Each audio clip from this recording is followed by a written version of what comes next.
Hello students, welcome to mastermind channel. आज हम करेंगे 7th क्लास का chapter number 4 simple equation from the book NCERT. इस video में हम इंट्रोडक्शन देखेंगे चैप्टर नंबर 4 की। इक्वेशन किसे कहते हैं, left hand side, right hand side, variables, constant, सब कुछ इस वीडियो में डिस्कस करेंगे। स्टार्ट करते हैं चैप्टर नंबर 4 इंट्रोडक्शन। सबसे पहले हमारे पास कुछ भी गिवन है, जैसे x प्लस 9, x प्लस 9। अब ये x प्लस 9 को क्या बोलेंगे, इस पूरी स्टेटमेंट को हम क्या बोलेंगे, एक्सप्रेशन। क्लियर। अब for example x plus 9 is equal to 6 है, इस पूरी स्टेटमेंट को हम क्या बोलेंगे, इक्वेशन। क्यों, रीजन क्या है, जहां पे इक्वल टू का साइन हो, जहां पे इक्वल टू का साइन हो, उस पूरी स्टेटमेंट को हम क्या बोलते हैं, इक्वेशन बोलते हैं। क्लियर है, ओके। अब इस वाली साइड को हम LHS से बोलेंगे, इस वाली साइड को हम RHS बोलेंगे। ठीक है। अब LHS मतलब left hand side, clear. RHS मतलब राइट हैंड साइड। क्लियर। अब जरूरी नहीं है इक्वेशन में लेफ्ट हैंड साइड की नंबर ऑफ टर्म्स ज्यादा हो और राइट हैंड साइड की कम हो, ऐसा कोई कॉन्सेप्ट नहीं है। जैसे यहां देखो, इस तरफ ज्यादा टर्म्स दिख रही है ना आपको लेफ्ट हैंड साइड में, राइट हैंड साइड में कम, ऐसा कोई कॉन्सेप्ट नहीं है।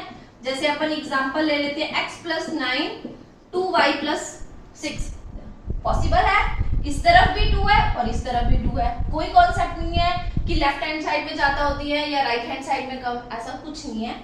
क्लियर। अब बात आती है वेरिएबल्स की।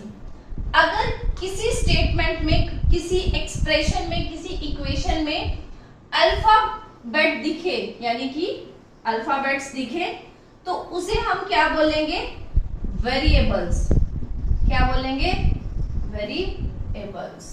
क्लियर। बाकी चीज को हम बोलेंगे, बाकी डिजिट्स को हम बोलेंगे कांस्टेंट। क्लियर। अब वेरिएबल्स क्यों बोलते हैं, इनकी वैल्यूज कैसे कैसे वेरी करती है, वो स्टेप बाय स्टेप आगे चलेंगे। यहां तक क्लियर है आपको, कॉन्सेप्ट क्लियर है कि जहां इक्वल टू का साइन दिखे उसे इक्वेशन बोलेंगे, इस वाली साइड को लेफ्ट हैंड साइड, इस वाली साइड को right hand side. Equal to है, एक स्टेटमेंट को, एक इक्वेशन को 2 पार्ट्स में डिवाइड करता है, लेफ्ट एंड राइट। जहां किसी एक्सप्रेशन, किसी इक्वेशन, किसी स्टेटमेंट में आपको अल्फाबेट्स दिखे, उसे क्या बोलते हैं, वेरिएबल्स। ठीक है। अब चलते हैं फॉर्मिंग ऑफ द इक्वेशन, भी इक्वेशन कैसे बनानी है हमें। ठीक है, स्टार्ट करते हैं। अब स्टार्ट करते हैं फॉर्मिंग ऑफ द इक्वेशन। हमारे पास क्या गिवन होगा कि उससे हम स्टेटमेंट बनाए, कैसे इक्वेशन को फॉर्म करना है। क्लियर। स्टार्ट करते हैं। जैसे हमारे पास गिवन है sum of x and 4 is 8। क्या बोला हमने, the sum of x and 4 is 8। x और 4 को प्लस करने से, यानी कि सम करने से क्या आ रहा है हमारे पास, 8 आ रहा है। क्लियर। जरूरी नहीं है कि यहां x ही हो सकता है। एक और एग्जांपल ले लो। एग्जाम्पल क्या ले, जैसे the sum of y and 2 is 16। मैंने क्या बोला, the sum of y and 2, y plus 2 is 16। Clear है। या तो ये वाली एग्जाम्पल देख लो या फिर ये वाली। ओके, चलिए नेक्स्ट। अब आता है डिफरेंस। डिफरेंस, जैसे हमने सम को रिप्रेजेंट किया, वैसे हम डिफरेंस को करेंगे। The difference between y and 2 is 8। मैंने क्या बोला, the difference between y and 2 is 8। y minus 2 is 8। Clear है। अब y में से 2 को हटा दे तो हमारे पास क्या आ जाएगा, 8 आ जाएगा। क्लियर। अब इसे डिफरेंस की जगह जगह पे एक और वर्ड यूज हो सकता है, टेकन अवे। अब टेकन अवे को कैसे रिप्रेजेंट करेंगे? Two is taken away from y we get 8। मैंने क्या बोला? टू इज टेकन अवे मतलब पीछे हटा दो, दूर हटा दो। Two is taken away from y we get 8। Clear? अब नेक्स्ट करते हैं प्रोडक्ट। क्या है? Product. The product of 3 and x is 9। The product of 3 and x is 9। Product का मतलब क्या होता है? मल्टीप्लाई। इसे एग्जांपल से समझते हैं। 3 and x, प्रोडक्ट का मतलब क्या होता है? मल्टीप्लाई। देखो मैंने क्या बोला? 3 and x के बीच में मैंने क्या लगा दिया? मल्टीप्लाई। तो हमारे पास क्या आ गया? 3x। यही बोला ना? 3 and x we get 9। The product of 3 and x we get 9। Clear? अब जरूरी नहीं है यहाँ वर्ड प्रोडक्ट ही यूज होगा, कुछ भी हो सकता है। जैसे 2 times x we get 8। मैंने क्या बोला? 2 times x we get 8। यानी कि 2 टाइम्स का मतलब भी क्या होता है? मल्टीप्लाई का मतलब। प्रोडक्ट का मतलब अभी मल्टीप्लाई से रिप्रेजेंट किया ना। टाइम्स का मतलब भी क्या होता है? Multiply. 2 times x, 2 multiply x we get 8। लिख लो, कुछ भी लिख लो। कैसे? अब इसे प्रॉपर वे में हम ऐसे नहीं लिखेंगे। 2 मल्टीप्लाई कैसे डिफाइन करेंगे? 2x is equal to 8। या फिर क्या बोल सकते हैं? जैसे 3 times। इसे कैसे एक्सप्लेन करेंगे? 3 and x is equal to 10। Okay है। 3 and x is equal to 10। 3 times का मतलब क्लियर हो गया? टाइम मतलब मल्टीप्लाई। क्लियर है यहाँ तक? अब चलते हैं नेक्स्ट कॉन्सेप्ट पे।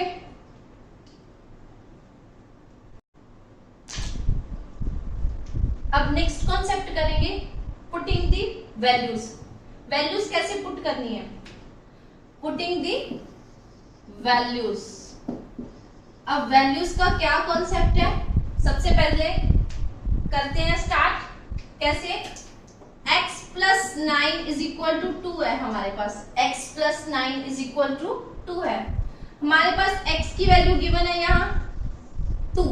कितनी गिवन है? 2। पुटिंग दी वैल्यूज में जो हमारे पास वेरिएबल है x की वैल्यू यहाँ पे गिवन है, तो सिर्फ पुट करनी है। जहां जहां x है वैल्यू पुट करते चलो। 2 प्लस 9 इज इक्वल टू 2। क्या ये वैल्यू पुट करने के बाद जो प्लस किया, यहाँ आंसर कितना आया? 11। 9 प्लस 2 11 इज इक्वल टू 2। यहाँ वाला 2 एज इट इज।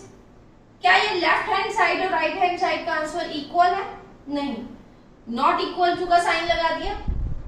अब देखो, क्या ये वैल्यू है जो हमारे पास गिवन थी, वो वैल्यू इस इक्वेशन को सेटिस्फाई कर रही है? अगर दोनों का आंसर इक्वल आ जाए तो वो सेटिस्फाई कर रही है, अगर नहीं कर रही तो ओके है। दैट मींस ये वाली वैल्यू इस इक्वेशन को सेटिस्फाई नहीं कर रही। क्लियर? अब करते हैं इसी के साथ का एक और क्वेश्चन। जैसे x plus 9 is equal to 11। अब x की वैल्यू हमारे पास कितनी गिवन है? 2। क्लियर? अब वैल्यू पुट करेंगे। 2 प्लस 9 इज इक्वल टू 11। ठीक है। 9 प्लस 2 11 इज इक्वल टू 11। अब इक्वल टू में साइन आ रहा है, यानी कि लेफ्ट हैंड साइड का आंसर राइट हैंड साइड के इक्वल आ रहा है, तो दैट मींस क्या है? ये वाली वैल्यू इस इक्वेशन को क्या कर रही है? सेटिस्फाई कर रही है। क्लियर? अब जरूरी नहीं है कि हमेशा वैल्यूज जो है हमारे पास गिवन वो पॉजिटिव में ही होएंगी, नेगेटिव में भी हो सकती है। उसकी एक एग्जांपल करते हैं।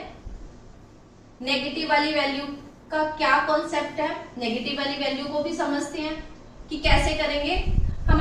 कोई भी इक्वेशन गिवन है, जैसे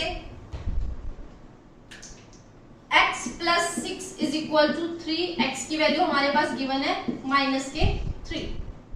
अब वैल्यू पुट करेंगे, माइनस के 3 प्लस के 6 इज इक्वल टू 3। दोनों की कैलकुलेशन की तो हमारे पास 3 इज इक्वल टू 3 आया। यस, अब left hand side right hand side के इक्वल है, तो दैट मींस क्या है, ये वाली वैल्यू इस इक्वेशन को सेटिस्फाई कर रही है। क्लियर? अब चलते हैं नेक्स्ट कॉन्सेप्ट पे, सॉल्विंग इक्वेशन। अब स्टार्ट करते हैं solving the equation. Equation solve करने के दो मेथड्स हैं। फर्स्ट मेथड से अप्लाई करते हैं कि इक्वेशन सॉल्व कैसे करनी है। हमारे पास कोई भी इक्वेशन है, x plus 9 is equal to 2, x plus 9 is equal to 2। First method apply करेंगे यहाँ सॉल्व। अगर जहां भी कहीं इक्वेशन में स्टेटमेंट में सॉल्व लिखा हुआ है तो क्लियर होगा कि जो वेरिएबल्स है ना उसकी वैल्यू फाइंड आउट करनी है हमें। ठीक है, जहां भी कभी सॉल्व इक्वेशन लिखा होगा तो जो स्टेटमेंट में वेरिएबल्स है ना उसकी वैल्यू हमने फाइंड आउट करनी है। क्लियर? अब देखते हैं, अब जो ये x है, फर्स्ट मेथड से इस क्वेश्चन को सॉल्व करेंगे, देन करेंगे सेकंड मेथड। अब करते हैं फर्स्ट मेथड। या प्लस के 9 है ना, प्लस के 9 है तो हम क्या करेंगे, subtract 9 from both sides. Clear? Subtract 9 from both side. या प्लस के है तो यहाँ क्या, उससे ऑपोजिट साइन लिखेंगे, सब्ट्रैक्ट 9। अगर यहाँ माइनस का होगा तो क्या लिखेंगे, ऐड 9। क्लियर?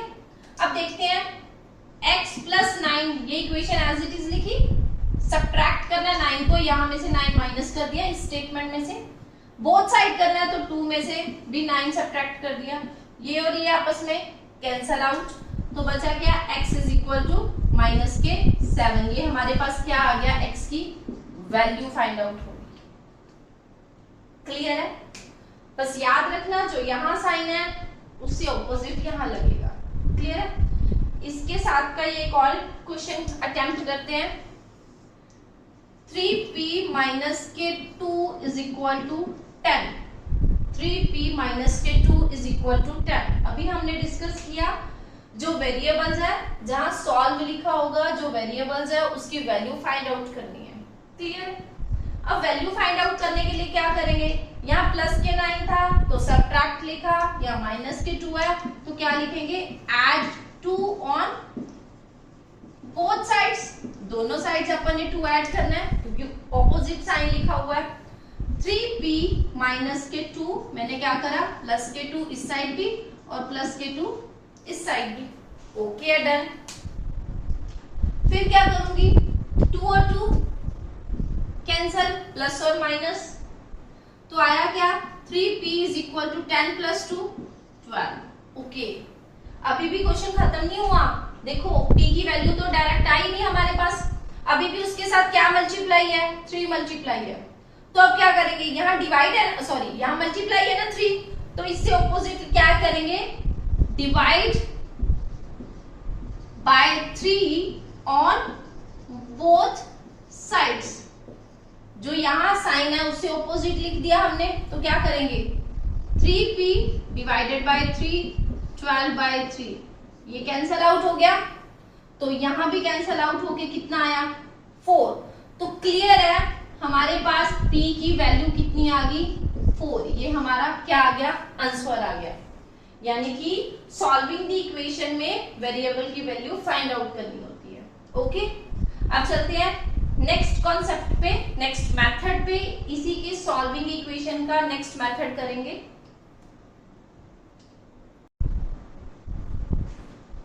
अब सॉल्विंग इक्वेशन का ही नेक्स्ट मेथड करेंगे ट्रांसपोजिंग, मतलब किसी इक्वेशन को, किसी आइटम को, किसी टर्म को उस तरफ लेके जाना है। कैसे, स्टार्ट करते हैं क्वेश्चन, एग्जांपल से समझते हैं। x plus 4 is equal to 9।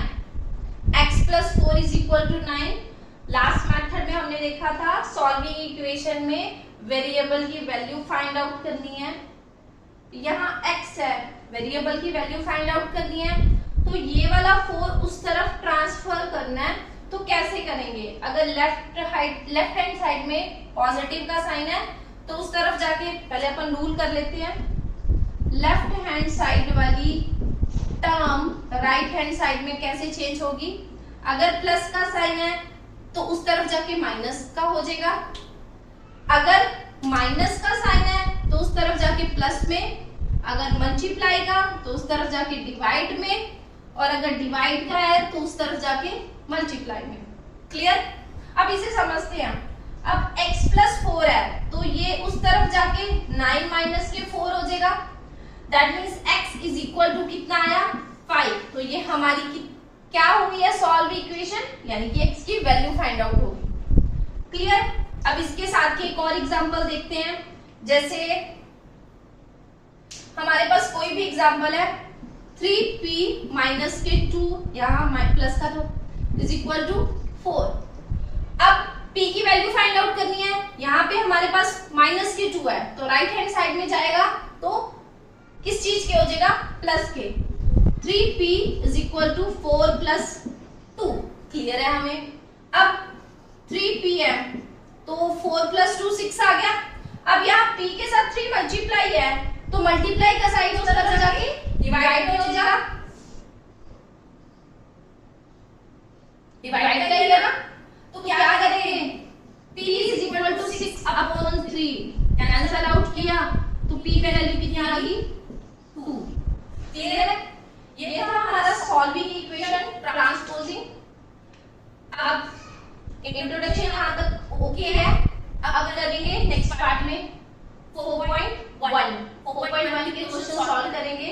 Okay, screenshot ले लो, चलते हैं नेक्स्ट पार्ट पे।